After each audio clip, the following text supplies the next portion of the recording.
At dahil naka 10K followers na ako dito kay Lolo Meta ay bigla akong nagutom. Bola lang yan.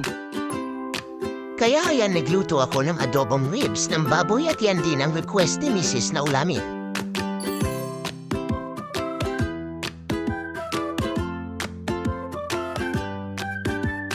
Tayo muna ay manalangin at magpasalamat sa Diyos sa biyaya na aming tatanggapin.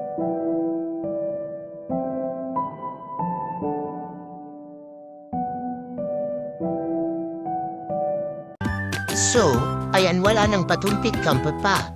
Hala sige lamon, grabe guys ang sarap nito lalo na sa mainit na kanin. Kasubahaw lang kung kanin ko dito pero sulit pa rin. Ayan na guys, habang kumakain ako ay bigla kong naalala nung mga bata pa kami.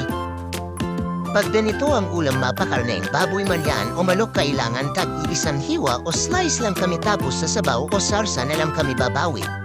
Kailangan kasi umabot ng 2 kainan ng ulam namin kasi minsan lang magkatikim ng karne. Sa Bicol kasi panay gulay sa gata ang inuulam namin. Pero habang tumatanda tayo tsaka pala natin nare-realize na mahalaga pala talaga ang gulay lalo na sa tulad nating nagkakaedad na. Nung bata pa kasi ako pag karne ang ulam tuwang-tuwa ako. Pero ngayon na nagkakaedad na ako much better parent talaga ang gulay kaysa karne. Kaya ngayon paminsan-minsan ay karne pero madalas ay gulay na.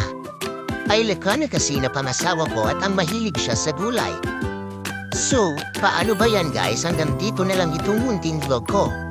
Maraming salamat sa lahat ng mga nag-follow at mabuhay kayo. Lagi kayong mag-iingat. Love you all.